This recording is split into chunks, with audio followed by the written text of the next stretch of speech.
KTV ਦੇਖਣ ਵਾਲੇ ਸਾਰੇ ਹੀ ਦਰਸ਼ਕਾਂ ਨੂੰ ਬਹੁਤ ਹੀ ਪਿਆਰ ਤੇ ਸਤਿਕਾਰ ਭਰੀ ਸਤਿ ਸ਼੍ਰੀ ਅਕਾਲ। ਪ੍ਰੋਗਰਾਮ ਇਮੀਗ੍ਰੇਸ਼ਨ ਮੈਟਰ ਲੈ ਕੇ ਤੁਹਾਡੀ ਸੇਵਾ ਦੇ ਵਿੱਚ ਹੋ ਗਏ ਹਾਜ਼ਰ ਤੇ ਬਿਲਕੁਲ ਹਰੇਕ ਹਫ਼ਤੇ ਦੀ ਤਰ੍ਹਾਂ ਵੀਰ ਗੁਰਪਾਲ ਸਿੰਘ ਉੱਪਰ ਹੁਣੀ ਪਹੁੰਚੇ ਨੇ ਅੱਜ ਤੁਹਾਡੇ ਸਵਾਲਾਂ ਦੇ ਜਵਾਬ ਦੇਣ ਦੇ ਲਈ। ਤੇ ਇਮੀਗ੍ਰੇਸ਼ਨ ਨੂੰ ਲੈ ਕੇ ਤਾਂ ਸਵਾਲਾਂ ਦੇ ਜਵਾਬ ਕਾਫੀ ਦੇਰ ਤੋਂ ਦਿੰਦੇ ਆਏ ਨੇ, ਦਿੰਦੇ ਰਹਿਣਗੇ, ਪਰ ਕਿਤੇ ਨਾ ਕਿਤੇ ਅੱਜ ਸਾਨੂੰ ਸਾਰਿਆਂ ਨੂੰ ਪਤਾ ਕਿ ਪਿਛਲੇ ਦਿਨਾਂ ਦੇ ਵਿੱਚ ਕਬੱਡੀ ਜਗਤ ਦੇ ਵਿੱਚ ਜੋ ਇੱਕ ਸਵਾਲ ਉੱਠ ਕੇ ਖੜਾ ਹੋਇਆ ਉਹਦਾ ਜਵਾਬ ਲੱਭਣ ਦੇ ਵਿੱਚ ਕਿੰਨੀ ਕੁ ਦੇਰੀ ਹੁੰਦੀ ਆ ਤੇ ਉਹਦਾ ਜਵਾਬ ਕੌਣ ਦਊਗਾ ਇਹ ਕਿਸੇ ਨੂੰ ਵੀ ਨਹੀਂ ਪਤਾ ਹੈਗਾ। ਸਭ ਤੋਂ ਪਹਿਲਾਂ ਤਾਂ ਉਸ ਵੀਰ ਨੂੰ ਨਿੱਘੀ ਸ਼ਰਧਾਂਜਲੀ ਦਿੰਦੇ ਆ। ਉਸ ਵੀਰ ਦੇ ਲਈ 2 ਮਿੰਟ ਜ਼ਰੂਰ ਗੱਲਬਾਤ ਕਰਾਂਗੇ, ਕਿਉਂਕਿ ਜੋ ਉਸ ਇਨਸਾਨ ਨੇ ਕਬੱਡੀ ਜਗਤ ਦੇ ਵਿੱਚ ਪੈੜਾ ਪਾਈਆਂ, ਜੋ ਉਸ ਇਨਸਾਨ ਨੇ ਕਬੱਡੀ ਨੂੰ ਲੈ ਕੇ ਆਪਣੀ ਇੱਕ ਸੋਚ ਸਿਰਜੀ ਸੀਗੀ, ਉਹਨੂੰ ਨੇਪਰੇ ਚਾਹਣ ਦੇ ਵਿੱਚ ਜਿੱਥੇ ਉਹ ਅਸਫਲ ਹੋਇਆ, ਅਸਫਲ ਨਹੀਂ ਕਹਿ ਸਕਦੇ ਕਿਉਂਕਿ ਆਉਣ ਵਾਲੇ ਸਮੇਂ ਦੇ ਵਿੱਚ ਉਹਦੀ ਸੋਚ ਹਮੇਸ਼ਾ ਜਿਉਂਦੀ ਰਹੂਗੀ। ਪਰ ਜੋ ਕਾਇਰਤਾ ਦਾ ਕੰਮ ਉਸ ਨੌਜਵਾਨ ਨੂੰ ਕਤਲ ਕਰਕੇ ਕੀਤਾ ਗਿਆ, ਉਹ ਇੱਕ ਉਹਨਾਂ ਲੋਕਾਂ ਦੀ ਸੋਚ ਜਿਹੜੀ ਆ, ਮਾਨਸਿਕ ਸੋਚ ਨੂੰ ਇਸ ਲੋਕਾਂ ਦੇ ਸਾਹਮਣੇ ਪੇਸ਼ ਕਰ ਗਿਆ ਕਿ ਕਿੰਨੇ ਕੁ ਕਾਇਰ ਲੋਕ ਨੇ ਇਸ ਦੁਨੀਆ ਦੇ ਉੱਤੇ ਜਿਹੜੇ ਕਿ ਕਿਸੇ ਦੀ ਬਰਾਬਰਤਾ, ਕਿਸੇ ਦੇ ਬਰਾਬਰ ਖੜਨ ਦੀ ਸਮਰੱਥਾ ਤਾਂ ਨਹੀਂ ਰੱਖ ਸਕਦੇ, ਪਰ ਉਹਨੂੰ ਪਿੱਛੇ ਖਿੱਚਣ ਦੇ ਵਿੱਚ, ਉਹਦੀਆਂ ਲੱਤਾਂ ਖਿੱਚਣ ਦੇ ਵਿੱਚ ਤਾਂ ਇੱਕ ਪਾਸੇ ਇਸ ਸਮੇਂ ਦੇ ਉੱਤੇ ਕੀ ਕਹਿ ਸਕਦੇ ਬਈ ਜਿਹੜੀ ਨੀਚਤਾ ਹੁੰਦੀ ਆ ਉਹਦੀ ਕੋਈ ਹੱਦ ਨਹੀਂ ਰਹੀ ਹੈਗੀ। ਕਿਤੇ ਨਾ ਕਿਤੇ ਘਰ ਜਾ ਕੇ ਆਪਣੇ ਆਪ ਨੂੰ, ਆਪਣੇ ਪਰਿਵਾਰ ਦੇ ਵਿੱਚ ਬੈਠ ਕੇ ਕਿੱਦਾਂ ਉਹ ਲੋਕ ਆਪਣੇ ਆਪ ਸੋਚਦੇ ਹੋਣਗੇ, ਇਹ ਬਹੁਤ ਸ਼ਰਮਨਾਕ ਇੱਕ ਗੱਲ ਆ। ਸੰਦੀਪ ਨੰਗਲ ਅੰਬੀਆਂ ਦਾ ਕਤਲ ਜੋ ਹੈ ਉਹ ਇੱਕ ਕਬੱਡੀ ਜਗਤ ਲਈ, ਕਬੱਡੀ ਖੇਡ ਪ੍ਰੇਮੀਆਂ ਦੇ ਲਈ ਇੱਕ ਬਹੁਤ ਵੱਡਾ ਜਿਹੜਾ ਆ ਇਹ ਸਵਾਲ ਆ ਕਿ ਕੀ ਹੋਇਆ, ਕਿਉਂ ਹੋਇਆ। ਇਹਦੇ ਸਵਾਲਾਂ ਜਵਾਬ ਜਿਹੜੇ ਆ ਸਾਨੂੰ ਸਾਰਿਆਂ ਨੂੰ ਸੋਚਣੇ ਪੈਣਗੇ ਕਿ ਕਿਉਂਕਿ ਆਉਣ ਵਾਲੇ ਸਮੇਂ ਦੇ ਵਿੱਚ ਅੱਜ ਇੱਕ ਸੰਦੀਪ ਗਿਆ, ਕਿਉਂਕਿ ਕਬੱਡੀ ਜਗਤ ਦੇ ਵਿੱਚ ਇਹ ਲੱਖਾਂ ਹੀ ਸੰਦੀਪ ਨੇ, ਲੱਖਾਂ ਹੀ ਸੰਦੀਪ ਜਿਹੇ ਪਲੇਅਰ ਹੋਣਗੇ। ਬੇਸ਼ੱਕ ਸੰਦੀਪ ਦਾ ਕੋਈ ਘਾਟਾ ਤਾਂ ਪੂਰਾ ਨਹੀਂ ਕਰ ਸਕਦਾ, ਪਰ ਉਸ ਇਨਸਾਨ ਦੀ ਜੋ ਸੋਚ ਸੀਗੀ ਉਹਨੂੰ ਅਸੀਂ ਕਿੱਦਾਂ ਜਿਉਂਦਾ ਰੱਖਣਾ, ਇਹ ਸਾਰਿਆਂ ਦੇ ਲਈ ਇੱਕ ਜ਼ਰੂਰ ਜ਼ਿੰਮੇਵਾਰੀ ਬਣਦੀ ਜਾਂਦੀ ਆ। ਵੀਰ ਗੁਰਪਾਲ ਸਿੰਘ ਉੱਪਲ ਉਹਨਾਂ ਦੇ ਨਾਲ ਵੀ ਜ਼ਰੂਰ ਗੱਲਬਾਤ ਕਰਾਂਗੇ। ਵੀਰ ਜੀ, ਸਭ ਤੋਂ ਪਹਿਲਾਂ ਤਾਂ ਸਟੂਡੀਓ ਵਿੱਚ ਸਵਾਗਤ ਹੈ ਤੁਹਾਡਾ, ਸਤਿ ਸ਼੍ਰੀ ਅਕਾਲ ਜੀ। ਤੇ ਸਾਨੂੰ ਸਾਰਿਆਂ ਨੂੰ ਪਤਾ ਆ ਕਿ ਇੱਕ ਜੋ ਕਬੱਡੀ ਜਗਤ ਦੇ ਵਿੱਚ ਬਹੁਤ ਵੱਡਾ ਘਾਟਾ, ਜੋ ਇੱਕ ਇਹ ਕਹਿ ਸਕਦੇ ਕਿ ਸਾਡੇ ਸਾਰਿਆਂ ਦੇ ਲਈ ਇੱਕ ਸਵਾਲ ਖੜਾ ਹੋ ਗਿਆ, ਸੰਦੀਪ ਨੰਗਲ ਅੰਬੀਆਂ, ਕੀ ਕਹਿਣਾ ਚਾਹੋਗੇ ਭਾਜੀ? ਸੱਤੀ ਮੇਰਾ ਤਾਂ ਜੰਪਲ ਯੂਕੇ 'ਚ ਦਾ ਹੈਗਾ ਜੀ। ਮੈਂ ਦੇਖਿਆ ਜਾਂ ਤਾਂ ਮੇਰੀ ਇਹ ਸੋਚ ਹੈਗੀ ਆ ਜਾਂ ਮੇਰੀ ਇੱਥੇ ਦੇ ਵਿਚਾਰ ਹੈਗੇ ਆ, ਮੈਂ ਤਾਂ ਇੱਥੇ ਦਾ ਬੋਈ ਹੈਗਾ ਜੀ। ਮੈਨੂੰ ਤਾਂ ਸ਼ੌਂਕ ਹੈਗਾ ਫੁੱਟਬਾਲ ਦਾ, ਮੈਨੂੰ ਸ਼ੌਂਕ ਹੈਗਾ ਕ੍ਰਿਕਟ ਦਾ, ਮਗਰ ਮੈਂ ਇੱਕ ਚੀਜ਼ ਹਮੇਸ਼ਾ ਕਹੀ ਹੈਗੀ ਆ ਕਿ ਕਿਸੇ ਚੀਜ਼ ਦੇ ਵਿੱਚ ਕਿ ਮੈਨੂੰ ਮਦਦ ਮਿਲੀ ਸੀ ਜੀ ਆਪਣੀ ਤਰੱਕੀ ਦੇ ਵਿੱਚ। ਮੈਂ ਵਕੀਲ ਬਣਿਆ ਹੈਗਾ, ਮੈਂ ਯੂਕੇ ਦਾ ਜੰਪਲ ਵਕੀਲ ਹੋ ਕੇ ਪੰਜਾਬ ਜਾਣਾ ਹੈਗਾ, ਪਰ 2 ਚੀਜ਼ਾਂ ਮੈਂ ਕਹਿੰਦਾ ਅਹਿਮੀਅਤ ਸੀ ਜਿਹਦੇ ਵਿੱਚ ਮੇਰੀ ਤਰੱਕੀ ਦੇ ਵਿੱਚ ਸੀ। ਪਹਿਲੀ ਚੀਜ਼ ਤਾਂ ਮੀਡੀਆ ਜੀ, TV ਹੋ ਗਿਆ, ਰੇਡੀਓ ਹੋ ਗਿਆ, ਇੰਡੀਆ ਜਾਣਾ ਹੈਗਾ, ਇੰਡੀਆ 'ਚ ਰੇਡੀਓ TV ਹੋ ਚੁੱਕਾ ਹੈਗਾ, ਅਖਬਾਰ ਹੋ ਗਿਆ ਹੈਗਾ ਜੀ, ਤੇ ਨਾਲ ਕਬੱਡੀ ਜੀ। ਇਨਫੈਕਟ ਜਿੰਨਾ ਪਿਆਰ ਕਬੱਡੀ ਨੇ ਮੈਨੂੰ ਅੱਜ ਤੱਕ ਦਿੱਤਾ ਹੈਗਾ, ਸ਼ਾਇਦ ਮੈਂ ਕਹਿੰਦਾ ਹੋਰ ਕਿਸੇ ਨੇ ਦਿੱਤਾ ਹੈਗਾ। ਮੇਰੀ ਜਿੰਨੀ ਜਾਣ ਪਛਾਣ ਹੈਗੀ ਆ, ਮੇਰੀ ਜਿੰਨੀ ਪੰਜਾਬੀ ਕਮਿਊਨਿਟੀ ਦੇ ਵਿੱਚ ਯਾਰ ਦੋਸਤ ਬਣੇ ਹੈਗੇ ਆ, ਮੈਂ ਹੁਣ ਗੱਲਾਂ ਕਰਦਾ ਹੈਗਾ Wolverhampton kabaddi club, Birmingham kabaddi club, ਸਾਡੇ ਸਾਊਥ ਹੋਲ ਬੁਲਟ ਭਾਜੀ ਹੋਣੀ, ਕੰਮੇ ਭਾਜੀ ਹੋਣੀ ਹੈਗੇ, ਆਪਾਂ ਗਰੇਵਜ਼ਨ ਚੱਲ ਜਾਂਦੇ ਹੈਗੇ ਆ, ਸੱਤੇ ਭਾਜੀ ਹੋਣੀ। ਇਹ ਇੰਨੀ ਇੱਕ ਫੈਮਿਲੀ, ਇੱਕ ਪਿਆਰ ਮੈਨੂੰ ਦਿੱਤਾ ਸ਼ੁਰੂ ਦੇ ਵਿੱਚ, ਜਿਹਦੇ ਵਿੱਚ ਮੈਂ ਕਹਿੰਦਾ ਗੁਰਪਾਲ ਦਾ ਕੋਈ ਨਾਂ ਨਹੀਂ ਹੈਗਾ ਸੀ ਜੀ। ਤਾਂ ਉਹਦੇ ਵਿੱਚ ਹੌਲੀ ਹੌਲੀ ਖਿਲਾੜੀ ਜਿੰਨੇ ਵੀ ਸਾਡੇ ਕਬੱਡੀ ਪਲੇਅਰਸ ਹੈਗੇ ਸੀ, ਪਤਾ ਲੱਗਣਾ ਪਈ ਹੈ ਕੀ ਆ। ਤਾਂ ਉਹਦੇ ਨਾਲ ਮੈਂ ਕਹਿੰਦਾ ਉਹ ਵੀ ਲੋਕ ਜੁੜੇ ਸੀ ਮੇਰੇ ਨਾਲ, ਜੋ ਉਹਨੂੰ ਆਪ ਖੁਦ ਇੱਥੇ ਜੰਪਲ ਸੀ, ਤਾਂ ਉਹਨਾਂ ਨੂੰ ਕਬੱਡੀ ਬਾਰੇ ਕੁਛ ਪਤਾ ਨਹੀਂ ਹੈਗਾ ਜੀ। ਕਿ ਮੈਂ ਆਪਣੇ ਅੱਜ ਬੱਚੇ ਨੂੰ ਪੁੱਛਣਾ ਕਿ ਕਬੱਡੀ ਕੀ ਖੇਲ ਹੈਗੀ ਆ, ਤਾਂ ਉਹਨੂੰ ਸ਼ਾਇਦ ਪਤਾ ਨਹੀਂ ਹੋਣਾ ਹੈਗਾ ਰੇਡਰਾਂ ਦੇ ਨਾਂ ਕੀ ਹੈਗੇ, ਜਾਫੀਆਂ ਦੇ ਕੀ ਨਾਂ ਹੈਗੇ ਆ ਜੀ। ਪਰ ਇਹ ਇੱਕ ਖੇਡ ਇੱਧਰ ਹੀ ਹੈਗੀ ਆ ਜਿਹਦੇ ਵਿੱਚ ਮੈਂ ਕਹਿੰਦਾ ਇੱਕ ਪਰਿਵਾਰ ਵੀ ਇੱਕ ਹੈਗਾ ਆ, ਤਾਂ ਯਾਰ ਦੋਸਤ ਵੀ ਹੈਗਾ ਆ। ਹਾਂ ਠੀਕ ਆ, ਆਪਾਂ ਗਰਮ ਵੀ ਹੋ ਜਾਂਦੇ ਹੈਗੇ ਗਰਾਊਂਡ ਦੇ ਵਿੱਚ, ਪਰ ਹਰ ਇੱਕ ਗੇਮ 'ਚ ਬੰਦਾ ਗਰਮ ਹੁੰਦਾ ਹੈਗਾ। ਪਰ ਐਂਡ ਆਫ ਦ ਡੇ ਜੋ ਸ਼ਾਮ ਨੂੰ ਇਕੱਠੇ ਹੋ ਕੇ ਆਪਾਂ ਗੱਪਾ ਛਾਪਾ ਮਾਰਦੇ ਹੁੰਦੇ ਸੀ, ਤਾਂ ਹੁਣ ਕਬੱਡੀ ਦੇ ਟੂਰਨਾਮੈਂਟ ਵੀ ਦੇਖਿਆ ਕਿੰਨਾ ਚਿਰ ਹੋਇਆ ਨਹੀਂ ਗਏ ਨੂੰ। ਇੰਡੀਆ ਮੈਂ ਜਾਣਾ ਹੈਗਾ, ਇੰਡੀਆ ਜਾਂਦੇ ਵੀ ਮੈਂ ਆਪਣਾ ਉੱਥੇ ਵੀ ਕਿ ਤਰੱਕੀ ਕੀਤੀ ਹੈਗੀ, ਉੱਥੇ ਵੀ ਮੈਂ ਪਿੰਡਾਂ 'ਚ ਜਾ ਕੇ ਕਬੱਡੀ ਦੇਖੀ ਹੈਗੀ ਆ, ਉੱਥੇ ਮੇਰੀ ਮਸ਼ਹੂਰੀਆਂ ਵੀ ਹੁੰਦੀਆਂ ਰਹੀਆਂ ਹੈਗੀਆਂ। ਸੋ ਜਦੋਂ ਸੰਦੀਪ ਦਾ ਮੈਨੂੰ ਸੁਨੇਹਾ ਆਇਆ, ਪਹਿਲਾਂ ਤਾਂ ਯਕੀਨ ਨਹੀਂ ਹੁੰਦਾ ਸੀ, ਕਿਸੇ ਦੀ ਗੋਲੀ ਵੱਜੀ, ਉਹ ਵੀ ਇੱਕ ਸੰਦੀਪ ਜੋ ਮੈਂ ਕਹਿੰਦਾ ਇੱਕ ਇੰਟਰਨੈਸ਼ਨਲ ਸੁਪਰਸਟਾਰ, ਇੱਕ ਗਲੈਡੀਏਟਰ ਨਾਂ ਦਿੱਤਾ ਗਿਆ ਹੈਗਾ ਜੀ।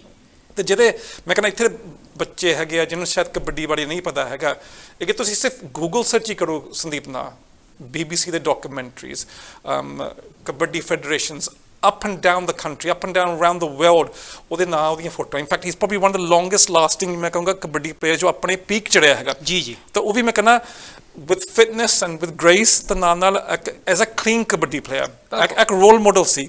ਤਾਂ ਅੱਜ ਵੀ ਦੇਖੀਏ ਪਿੰਡਾਂ ਦੇ ਵਿੱਚ ਜੋ ਕਿ ਖੇਡਾਂ ਆਪਾਂ ਦੇਖੀਏ ਬਹੁਤ ਘੱਟ ਹੁੰਦੀਆਂ।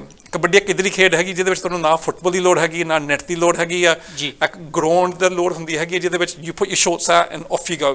ਤੁਹਾਨੂੰ ਆਪਣੀ ਮਿਹਨਤ, ਆਪਣੀ ਸਟਰਗਲ ਕਰਕੇ ਆਪਣੀ ਜੋ ਸਿਹਤ ਬਣਾਉਣੀ ਹੈਗੀ ਆ। So it was something that used to bring the whole village together, share together, NRIs together. ਤਾਂ ਮੈਂ ਫਿਰ ਕਹਿੰਦਾ the past week, 2 weeks, Sathi's been difficult. In fact, ਮੈਂ ਜਿੰਨੇ ਵੀ ਲੋਕਾਂ ਨੂੰ ਮਿਲਦਾ ਹੈਗਾ, ਆਪਣੇ ਜਿੰਨੇ ਵੀ ਕਬੱਡੀ ਭਰਾ ਹੈਗੇ ਆ, ਦੁੱਖ ਲੱਗਦਾ ਹੈਗਾ ਸੁਣ ਕੇ ਇੱਕ ਬੰਦਾ ਇੰਨੀ ਛੇਤੀ ਚਲ ਗਿਆ ਜੋ ਸਾਡੇ ਵਿੱਚ ਬੈਠਦਾ ਸੀ, ਵਿੱਚ ਖੇਲਦਾ ਸੀ। And me, as an individual, if I'm honest, I'm now scared of going to India. I'm scared of going to a kabaddi match. Because ਕਦੇ ਸੋਚਿਆ ਨਹੀਂ ਸੀ ਇਹ ਕਦੇ ਹੋ ਸਕਦਾ ਹੈ। ਬਿਲਕੁਲ, ਕਿਉਂਕਿ ਜਿਸ ਗੇਮ ਨੂੰ, ਜਿਸ ਚੀਜ਼ ਨੂੰ, ਜਿਹਨੂੰ ਅਸੀਂ ਇੱਕ ਐਂਟਰਟੇਨਮੈਂਟ ਦਾ ਸਾਧਨ ਮੰਨਿਆ ਗਿਆ ਕਿ ਇੱਕ ਗੇਮ ਆ, ਇੱਕ ਖੇਡ ਆ, ਜੇ ਉਹਦੇ ਵਿੱਚ ਇਹੋ ਜਿਹੀਆਂ ਚੀਜ਼ਾਂ ਹੋਣ ਲੱਪਣ ਤਾਂ ਫਿਰ ਸਾਡੇ ਕੋਲ ਐਂਟਰਟੇਨਮੈਂਟ ਦਾ ਸਾਧਨ ਕੀ ਆ। ਅਸੀਂ ਆਪਣੇ ਬੱਚਿਆਂ ਨੂੰ ਉਹਨਾਂ ਗਰਾਊਂਡਾਂ ਦੇ ਵਿੱਚ ਜੋੜਨ ਦੇ ਲਈ ਦਿਨ ਰਾਤ ਕੋਸ਼ਿਸ਼ਾਂ ਕਰਦੇ ਹਾਂ। ਇੰਗਲੈਂਡ ਦੀ ਧਰਤੀ ਦੇ ਉੱਤੇ ਮਿਲੀਅਨਸ ਦੇ ਹਿਸਾਬ ਦੇ ਨਾਲ ਪੌਂਡ ਲਗਾ ਕੇ ਟੂਰਨਾਮੈਂਟ ਕਰਾਏ ਜਾਂਦੇ ਆ ਤਾਂ ਕਿ ਇਹ ਬੱਚੇ ਸਾਡੇ ਪਿਛੋਕੜ ਦੇ ਨਾਲ, ਸਾਡੀ ਬੋਲੀ ਦੇ ਨਾਲ, ਸਾਡੀ ਖੇਡ ਦੇ ਨਾਲ ਜੁੜੇ ਰਹਿਣ। ਤੇ ਜੇ ਇਹੋ ਜਿਹੇ ਕਾਰਨਾਮੇ, ਇਹੋ ਜਿਹੇ ਤੁਹਾਡੀਆਂ ਘਿਨਾਉਣੀਆਂ ਹਰਕਤਾਂ, ਜੇ ਇਹੋ ਜਿਹੀ ਫੋਕੀ ਸ਼ੌਹਰਤ ਦੇ ਬਦਲੇ ਜੇ ਤੁਸੀਂ ਇਹੋ ਜਿਹੇ ਇਲਜ਼ਾਮ, ਇਹੋ ਜਿਹੇ ਜਿਹੜੇ ਪ੍ਰੋਗਰਾਮ ਜਿਹੜੇ ਆਪਣੀ ਕੀ ਕਹਿੰਦੇ ਨੇ ਆਪਣੀ ਕਰਨੇ ਹੈਗੇ ਆ, ਸੋ ਆਈ ਥਿੰਕ ਕਿ ਸਾਨੂੰ ਕਿਤੇ ਨਾ ਕਿਤੇ ਸੋਚਣਾ ਪਵੇਗਾ ਕਿ ਵਾਕਿਆ ਹੀ ਇਹ ਇੱਕ ਗੇਮ ਸਿਰਫ ਗੇਮ ਹੀ ਰਹਿ ਗਈ ਹੈ ਜਾਂ ਫਿਰ ਇਹ ਤੋਂ ਉੱਪਰ ਉੱਠ ਚੁੱਕੀ ਹੈਗੀ ਆ, ਜਿਹਦੇ ਵਿੱਚ ਸਭ ਤੋਂ ਜਿਹੜੀ ਗੰਦੀ ਚੀਜ਼ ਆ ਉਹ ਪੋਲਿਟਿਕਸ ਗਿਣੀ ਜਾਂਦੀ ਆ। ਤੇ ਮੇਰਾ ਖਿਆਲ ਵੀ ਪੋਲਿਟਿਕਸ ਦੇ ਵਿੱਚ ਵੀ ਇਹੋ ਜਿਹਾ ਕੰਮ ਨਹੀਂ ਹੁੰਦਾ ਹੈਗਾ। ਸ਼ਰਮ ਆਉਣੀ ਚਾਹੀਦੀ ਆ ਉਹਨਾਂ ਲੋਕਾਂ ਨੂੰ ਜਿਨ੍ਹਾਂ ਲੋਕਾਂ ਨੇ ਇਹ ਕਤਲ ਕੀਤਾ ਆ। ਕਿਤੇ ਨਾ ਕਿਤੇ ਉਹ ਲੋਕ ਜ਼ਿੰਮੇਵਾਰ ਨੇ ਜਿਨ੍ਹਾਂ ਨੇ ਫੋਕੀਆਂ ਸ਼ੌਹਰਤਾਂ, ਫੋਕੀ ਪ੍ਰਧਾਨਗੀ ਦੇ ਬਦਲੇ ਇਹ ਇੱਕ ਨੌਜਵਾਨ ਵੀਰ, ਇੱਕ ਮਾਂ ਦਾ ਪੁੱਤ, ਉਹਨਾਂ ਬੱਚਿਆਂ ਦਾ ਪਿਤਾ, ਉਸ ਘਰ ਵਾਲੀ ਦਾ ਇੱਕ ਸਾਈਂ ਖੋਹ ਲਿਆ ਜਿਹਦੇ ਜ਼ਿੰਮੇਵਾਰੀਆਂ ਜਿਹਦੀਆਂ ਬਹੁਤ ਸੀਗੀਆਂ। ਇੱਕ ਉਹ ਵਿਛੋੜਾ ਜਿਹੜਾ ਆ, ਕਬੱਡੀ ਪਲੇਅਰ ਜਿਹੜੇ ਬਹੁਤ ਤਕੜੇ ਹੋਏ ਨੇ ਹੋਣਗੇ, ਪਰ ਇੱਕ ਪਰਿਵਾਰ ਦੇ ਵਿੱਚੋਂ ਜੋ ਵਿਛੜਿਆ ਜੀ ਆ ਤੁਹਾਡੀਆਂ ਘਿਨਾਉਣੀਆਂ ਹਰਕਤਾਂ ਦੇ ਕਰਕੇ, ਉਹ ਕਦੇ ਵੀ ਵਾਪਸ ਨਹੀਂ ਆ ਸਕਦਾ ਹੈਗਾ। ਹੋ ਸਕਦਾ ਕਿ ਕਿਤੇ ਨਾ ਕਿਤੇ ਅੱਜ ਤੁਹਾਨੂੰ ਪਛਤਾਵਾ ਹੋ ਰਿਹਾ ਹੋਵੇ, ਪਰ ਇਹ ਆ ਕਿ ਪ੍ਰਮਾਤਮਾ ਅੱਗੇ ਅਰਦਾਸ ਜ਼ਰੂਰ ਕਰਾਂਗੇ ਕਿ ਜਲਦ ਤੋਂ ਜਲਦ ਜਿਹੜੇ ਇਹਨਾਂ ਘਿਨਾਉਣੀਆਂ ਹਰਕਤਾਂ ਦੇ ਪਿੱਛੇ ਚਿਹਰੇ ਨੇ ਉਹ ਸਾਹਮਣੇ ਆ ਸਕਣ ਤੇ ਪਤਾ ਲੱਗ ਸਕੇ ਅਸਲੀਅਤ ਦੇ ਵਿੱਚ ਕਿਹੜੇ ਲੋਕ ਨੇ ਇਹ ਜੋ ਸਾਜ਼ਿਸ਼ਾਂ ਕਰਦੇ ਨੇ। ਤੇ ਪੰਜਾਬ ਪੁਲਿਸ ਦਾ ਵੀ ਧੰਨਵਾਦ ਕਰਦੇ ਹਾਂ ਕਿ ਜਿਨ੍ਹਾਂ ਨੇ ਬਹੁਤ ਜਲਦ ਹੀ ਕੁਛ ਚਿਹਰੇ ਜਿਹੜੇ ਨੇ ਉਹ ਸਾਡੇ ਸਾਹਮਣੇ ਕੀਤੇ ਨੇ। ਤੇ ਕਿੱਥੇ ਤੱਕ ਇਹ ਪੈਰਵਾਈ ਹੁੰਦੀ ਆ, ਇਹ ਸਰਕਾਰ ਦੇ ਹੱਥ ਜਾਂ ਗੌਰਮੈਂਟ ਪੁਲਿਸ ਦੇ ਹੱਥ ਨਹੀਂ, ਇਹ ਤੁਹਾਡੇ ਤੇ ਸਾਡੇ ਹੱਥ ਵਾਸਤੇ ਆ ਕਿ ਉਸ ਨੌਜਵਾਨ ਦੀ ਸੋਚ ਨੂੰ ਲੈ ਕੇ ਅਸੀਂ ਕਿੰਨਾ ਚਿਰ ਚੱਲਦੇ ਹਾਂ, ਉਸ ਨੌਜਵਾਨ ਨੂੰ ਇਨਸਾਫ ਮਿਲਣ ਤੱਕ ਅਸੀਂ ਕਿੰਨਾ ਚਿਰ ਆਪਣੀ ਆਵਾਜ਼ ਨੂੰ ਬੁਲੰਦ ਕਰਦੇ ਹਾਂ। ਕਿਉਂਕਿ ਅੱਜ ਉਹ ਗਿਆ, ਕੱਲ੍ਹ ਨੂੰ ਮੈਂ, ਤੁਸੀਂ ਜਾਂ ਕੋਈ ਹੋਰ ਵੀ ਜਾ ਸਕਦਾ। ਇਹਨਾਂ ਸਾਰੀਆਂ ਚੀਜ਼ਾਂ ਨੂੰ ਨੱਥ ਪਾਉਣੀ ਪਊਗੀ। ਕਿੱਦਾਂ ਪਾਉਣੀ ਆ ਇਹ ਤੁਹਾਨੂੰ ਸਾਰਿਆਂ ਨੂੰ ਪਤਾ ਹੈਗਾ। ਕਿਉਂਕਿ ਆਂਢ ਗੁਆਂਢ ਦੇ ਵਿੱਚ ਹੀ ਲੋਕ ਬੈਠੇ ਨੇ ਜਿਹੜੇ ਇਹੋ ਜਿਹੇ ਘਿਨਾਉਣੀਆਂ ਹਰਕਤਾਂ ਕਰਦੇ ਨੇ, ਇਹੋ ਜਿਹੇ ਗਲਤ ਕੰਮ ਕਰਦੇ ਨੇ। ਕਿਉਂਕਿ ਕਹਿੰਦੇ ਹੁੰਦੇ ਆ ਜੇ ਜ਼ੁਰਤ ਰੱਖਦੇ ਸੀਗੇ ਉਸ ਨੌਜਵਾਨ ਦੇ ਨਾਲ ਸਾਹਮਣਾ ਕਰਦੇ, ਨਾਲੇ ਆਪ ਮਾਰਦੇ ਨਾਲੇ ਉਤੋਂ ਦੋ ਖਾਂਦੇ ਦਾ ਪਤਾ ਤਾਂ ਲੱਗਦਾ ਸੀਗਾ ਕਿ ਕੌਣ ਕਿੰਨੇ ਕੁ ਪਾਣੀ 'ਚ ਆ। ਇਹਨਾਂ ਹਥਿਆਰਾਂ ਦੀ ਲੜਾਈ ਜਿਹੜੀ ਆ ਇਹ ਸਮਾਪਤ ਹੋਣੀ ਚਾਹੀਦੀ ਆ।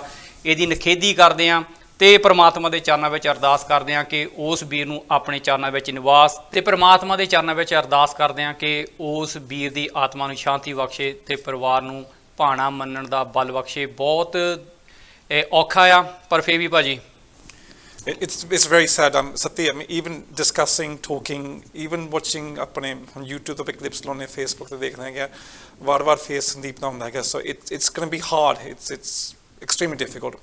So ਆਪਾਂ ਤਾਂ ਯਾਰ ਦੋਸਤ ਹੈਗੇ ਆ, but look at the immediate family. It's going to be extremely difficult. And I know the England Community Federation, Graves and Guadalajara wale, Satya Paji and everyone, they've got together part ਵੀ ਆਰਾਮ ਕੀਤਾ ਗਿਆ ਹੈਗਾ।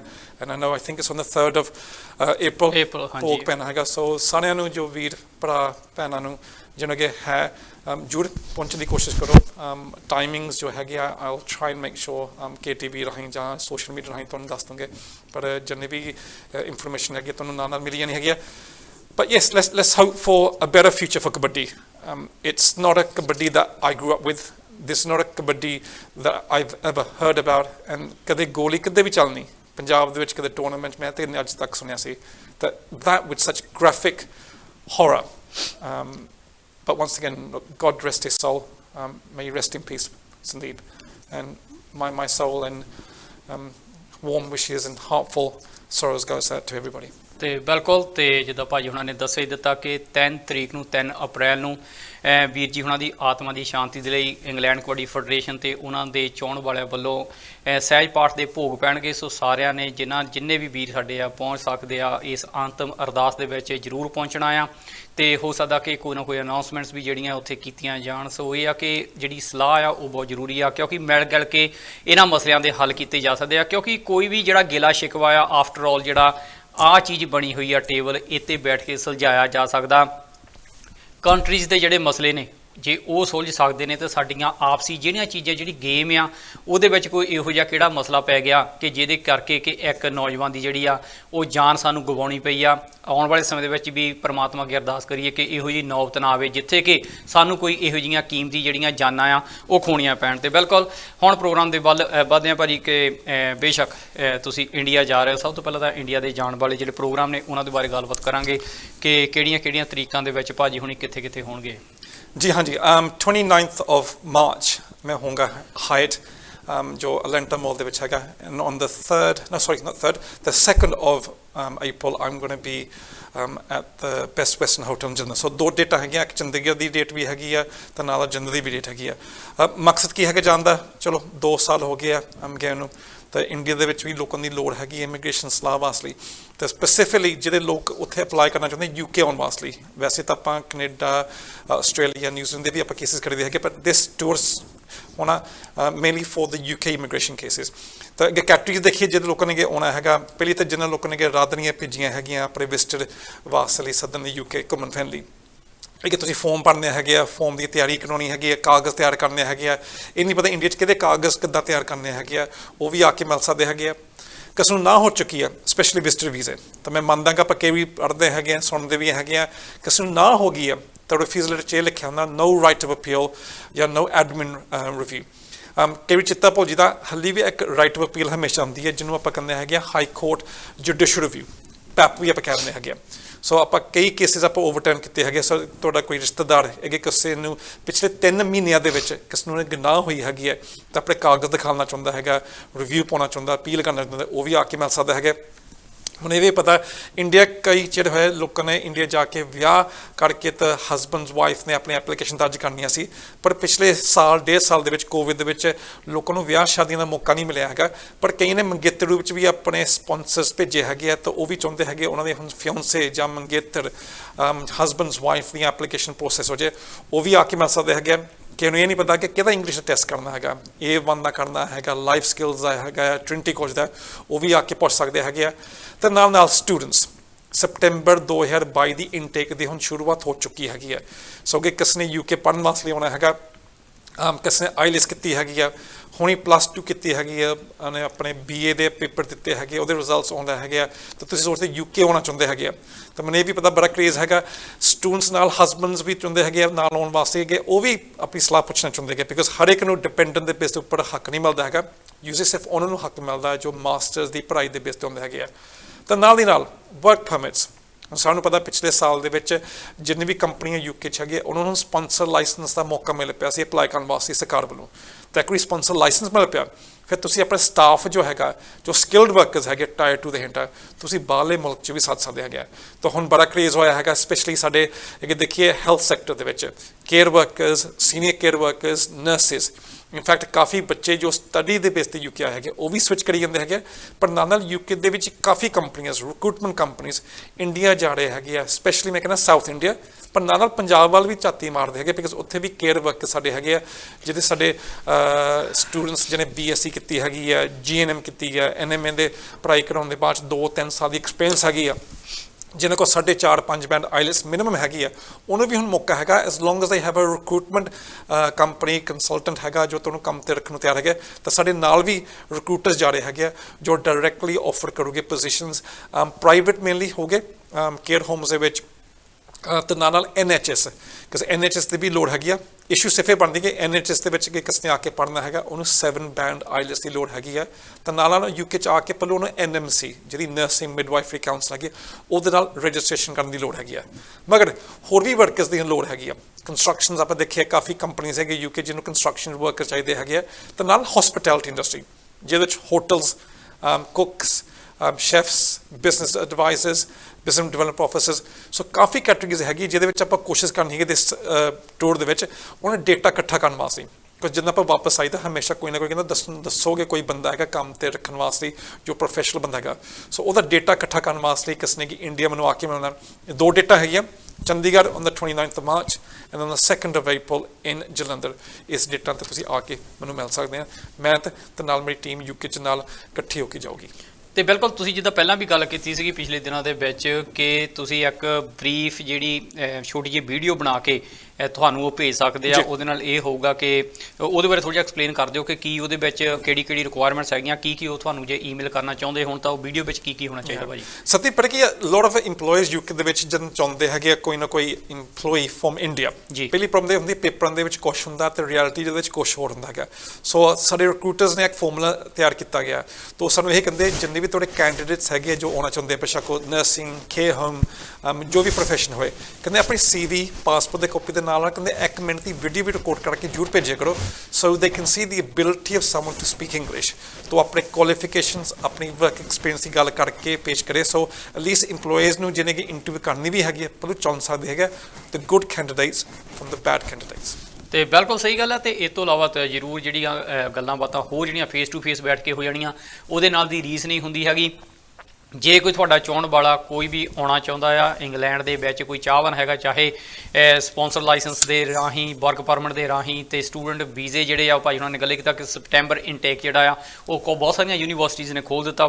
ਕਈਆਂ ਦੇ ਅਗਲੇ 1-2 ਵੀਕਾਂ ਦੇ ਵਿੱਚ ਖੁੱਲ੍ਹ ਜਾਣਗੇ। ਤੇ ਜੇ ਕੋਈ ਇੰਟਰਸਟ ਰੱਖਦਾ ਹੈਗਾ ਆ ਤੇ ਜ਼ਰੂਰ ਭਾਜੀ ਉਹਨਾਂ ਨੂੰ ਜਾ ਕੇ ਮਿਲ ਸਕਦਾ 29 ਨੂੰ ਤੇ 2 April। ਸੱਤੇ ਇੱਥੇ ਮੈਂ ਵੀ ਕਹਿੰਦਾ ਕਿਸੇ ਨੇ ਕਿ ਰਾਦਰੀ ਵੀ ਭੇਜਣੀ ਹੈਗੀ ਕਿਸੇ ਆਪਣੇ ਰਿਸ਼ਤੇਦਾਰ ਨੂੰ, ਤਾਂ ਮੈਂ ਨੈਕਸਟ 2 ਹਫ਼ਤੇ ਤੱਕ ਉੱਥੇ ਹੀ ਹੋਣਾ ਹੈਗਾ।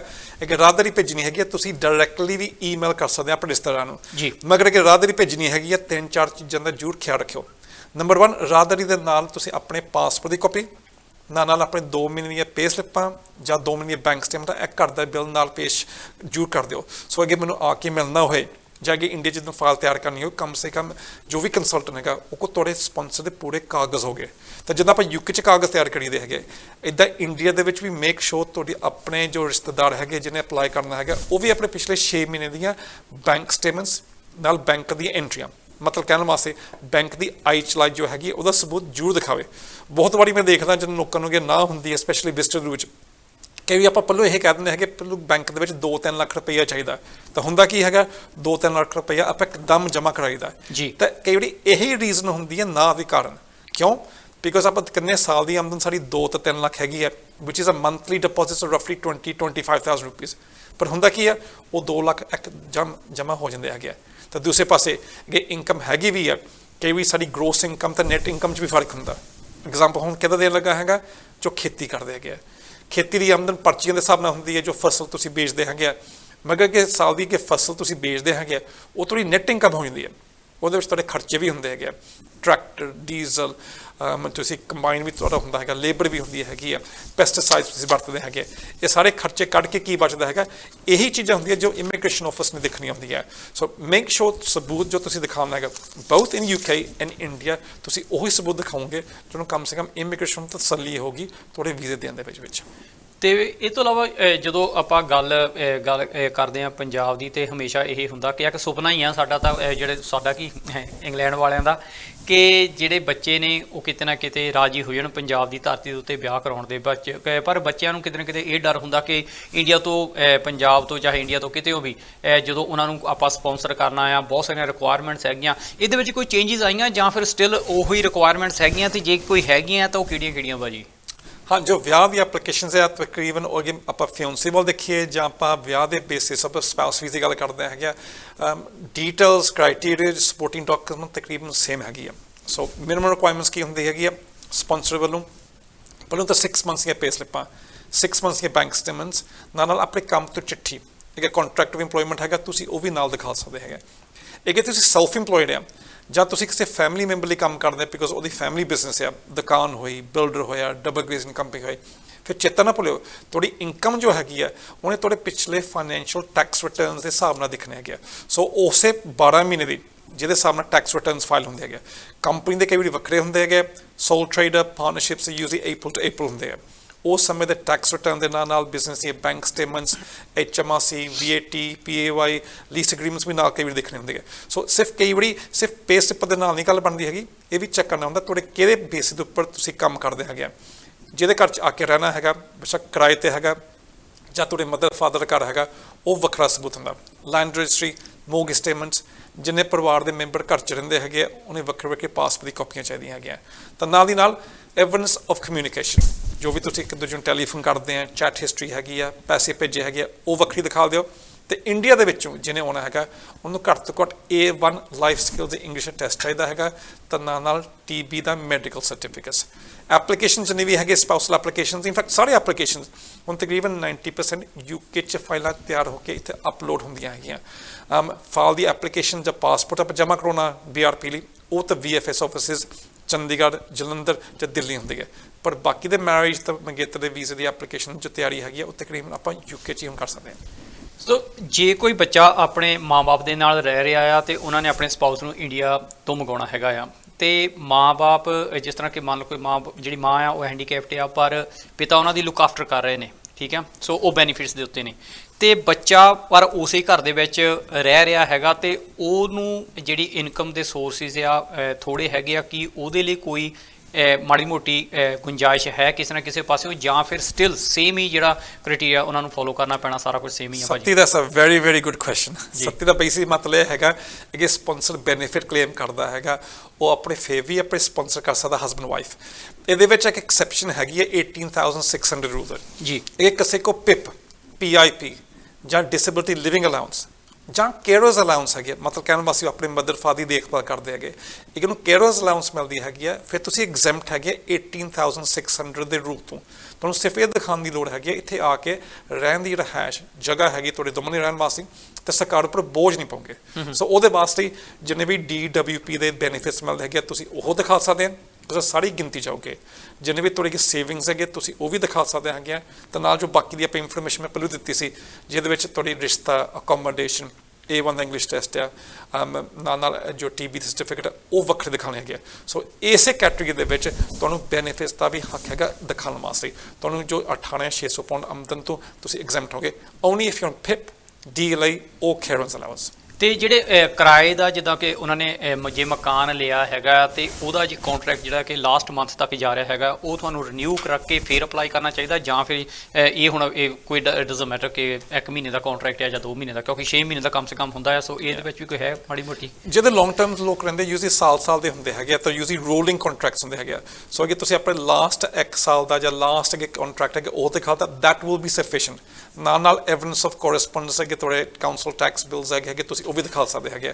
ਅੱਗੇ ਲੈਟਰ ਫਰਮ ਲੈਂਡਲੋਰਡ ਮਿਲ ਸਕਦੀ ਹੈ ਕਹਿਣ ਵਾਸਤੇ ਤੁਹਾਡਾ ਕੰਟਰੈਕਟ ਰੀਨਿਊ ਹੋ ਜਾਣਾ ਹੈਗਾ, that will also help. Otherwise immigration ਵੱਲੋਂ ਕੋਈ ਦਿੱਕਤ ਪੈਂਦੀ ਹੈਗੀ, ਸ਼ੱਕ ਪੈਂਦੀ ਹੈਗੀ ਹੈ, ਤੇ ਡਿਸੀਜਨਸ ਕਈ ਵੀ 3 ਮਹੀਨੇ ਲੱਗਦੇ ਹੈਗੇ ਆ, ਉਹ ਬਾਅਦ 'ਚ ਵੀ ਤੁਹਾਡਾ ਅਪਡੇਟਡ ਡਾਕੂਮੈਂਟਸ ਮੰਗ ਸਕਦੀ ਹੈਗੀ।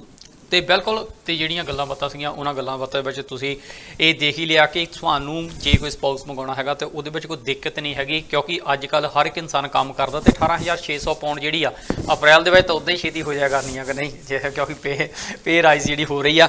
ਤੇ ਇਹ ਤੋਂ ਇਲਾਵਾ ਭਾਈ ਸਟੂਡੈਂਟਸ ਦੀ ਗੱਲ ਕਰਦੇ ਆ ਕਿ ਇੱਥੇ ਇੱਕ ਸਟੂਡੈਂਟਸ ਦਾ ਸਵਾਲ ਹੈਗਾ ਕਿ ਪ੍ਰਦੀਪ ਆ ਉਹਨਾਂ ਦਾ ਨਾਂ, ਤੇ ਉਹਨਾਂ ਨੇ ਉਹ ਸਟੱਡੀ ਕਰ ਰਹੇ ਨੇ ਸਟਾਲਿੰਗ ਯੂਨੀਵਰਸਿਟੀ ਆਫ ਸਕਾਟਲੈਂਡ ਦੇ ਵਿੱਚ, ਤੇ ਉਹਨਾਂ ਨੇ ਆਪਣੇ ਸਾਰੇ ਮੋਡਿਊਲਸ ਪਾਸ ਨਹੀਂ ਕੀਤੇ, ਵੀਜ਼ਾ ਐਕਸਪਾਇਰ ਹੋਣ ਜਾ ਰਿਹਾ, ਪਰ ਯੂਨੀਵਰਸਿਟੀ ਕੁਝ ਦਿਨ ਤੋਂ ਨਾ ਕਰ ਰਹੀ ਆ।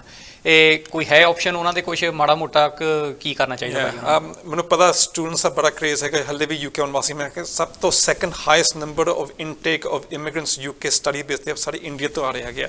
ਤਾਂ ਮੈਂ ਇਹ ਬੇਨਤੀ ਕਰੂੰਗਾ ਹੁਣ ਵੀ ਕਿਸ ਨੇ ਅਪਲਾਈ ਕਰਨਾ UK ਆਉਣ ਵਾਸਤੇ, ਪਲੀਜ਼ ਮੇਕ ਸ਼ੋਰ ਤੁਹਾਡੇ ਕੋਲ 6, 6.5 ਬੈਂਡ ਤੁਹਾਡੇ ਕੋਲ IELTS ਮਿਨੀਮਮ ਹੈਗੀ ਹੈ। ਸੋ ਜਦੋਂ ਤੁਸੀਂ UK ਆਉਣੇ ਹੈਗੇ ਇੱਥੇ ਇੰਗਲਿਸ਼ ਪੜ੍ਹਨ ਦੇ ਵਿੱਚ ਦਿੱਕਤ ਨਾ ਪਈ। ਬਹੁਤ ਬੱਚੇ ਆ ਰਹੇ ਆ ਇਸ ਵਕਤ ਜੋ UK ਆ ਕੇ ਕਿਹੜੀ ਪੜ੍ਹਾਈ ਛੱਡ ਦਿੰਦੇ ਆ, ਕਿਉਂ? ਇੱਕ ਪਾਸੇ ਟਿਊਸ਼ਨ ਦੀਆਂ ਫੀਸਾਂ ਨਹੀਂ ਪੂਰੀਆਂ ਕਰ ਹੁੰਦੀਆਂ ਬਿਕੋਜ਼ ਏਜੰਟ ਨੇ ਇੰਡੀਆ ਦੇ ਵਿੱਚੋਂ ਭਾਰੀ ਰਕਮ ਲਈ ਹੁੰਦੀ ਹੈਗੀ ਆ, ਇੱਥੇ ਆ ਕੇ ਸਿਰਫ ਪਹਿਲੇ 3 ਮਹੀਨੇ ਦੀ ਟਿਊਸ਼ਨ ਦੀ ਫੀਸ ਭਰੀ ਹੁੰਦੀ ਹੈਗੀ ਹੈ, ਬਾਕੀ ਦੀ ਸਾਲ ਦੀ ਫੀਸ ਝੱਟ ਆ ਜਾਂਦੀ ਹੈਗੀ ਹੈ, ਅਗਲੇ ਸਾਲ ਦੀ ਟਿਊਸ਼ਨ ਫੀਸ ਫੇਰ ਭਰਨੀ ਹੁੰਦੀ ਹੈਗੀ ਹੈ। ਤਾਂ ਕਈ ਬੱਚੇ ਪਾਸ ਨਹੀਂ ਹੋ ਰਹੇ ਹੈਗੇ ਆ।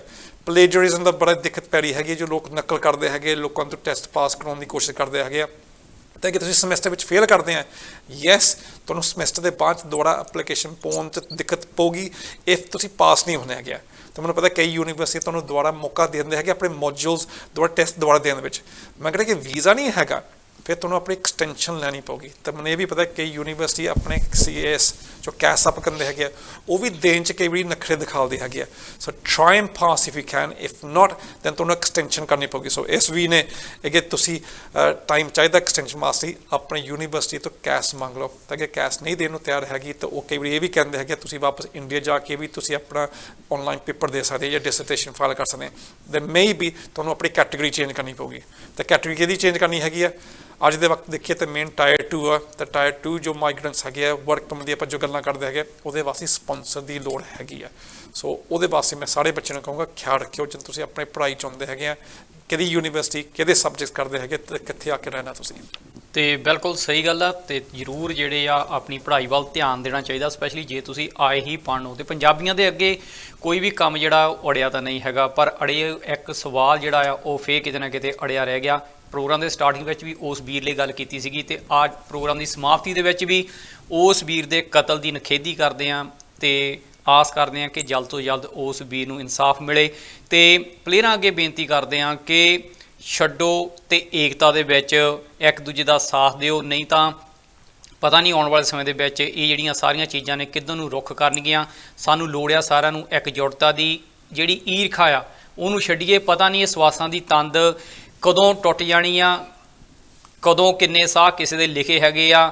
ਇਹ ਸਾਰੀਆਂ ਜਿਹੜੀਆਂ ਹਉਮੈ ਭਰੀਆਂ ਗੱਲਾਂ ਨੇ, ਹਉਮੈ ਭਰੇ ਕੰਮ ਨੇ, ਇਹਨਾਂ ਨੂੰ ਛੱਡ ਕੇ ਇੱਕ ਪਿਆਰ ਵਾਲਾ ਜਿਹੜਾ ਕੰਮ ਆ, ਪਿਆਰ ਵਾਲੀ ਇੱਕ ਲਹਿਰ ਆ, ਉਹਨੂੰ ਤੋਰੀਏ। ਇੱਕ ਦੂਜੇ ਦੇ ਨਾਲ ਜਿਹੜੇ ਗਿਲੇ ਸ਼ਿਕਵੇ ਆ ਉਹਨਾਂ ਨੂੰ ਨਿਬੇੜੀਏ। ਕਿਸੇ ਨੇ ਕੁਛ ਨਾਲ ਨਹੀਂ ਲੈ ਜਾਣਾ, ਜੇ ਕੁਛ ਲਿਜਾਣਾ ਤਾਂ ਕੁਛ ਚੰਗੇ ਕੀਤੇ ਹੋਏ ਤੁਹਾਡੇ ਜਿਹੜੇ ਕੀਤੇ ਹੋਏ ਕੰਮ ਨੇ ਉਹਨਾਂ ਕਰਕੇ ਲੋਕ ਤੁਹਾਨੂੰ ਚੇਤੇ ਰੱਖਣਗੇ, ਨਾ ਕਿ ਇਹੋ ਜਿਹੇ ਜੋ ਘਿਨਾਉਣੇ ਕੰਮ ਨੇ ਉਹਨਾਂ ਕਰਕੇ ਕਿਸੇ ਨੇ ਕਿਸੇ ਨੂੰ ਚੇਤੇ ਰੱਖਣਾ ਹੈਗਾ। ਬੇਸ਼ੱਕ ਪ੍ਰੋਗਰਾਮ ਦੇ ਵਿੱਚ ਪ੍ਰੋਗਰਾਮ ਕੁਛ ਹੋਰ ਸੀਗਾ, ਪਰ ਜ਼ਰੂਰੀ ਸੀਗਾ ਇਸ ਮੁੱਦੇ ਦੇ ਉੱਤੇ ਵੀ ਗੱਲਬਾਤ ਕਰਨੀ।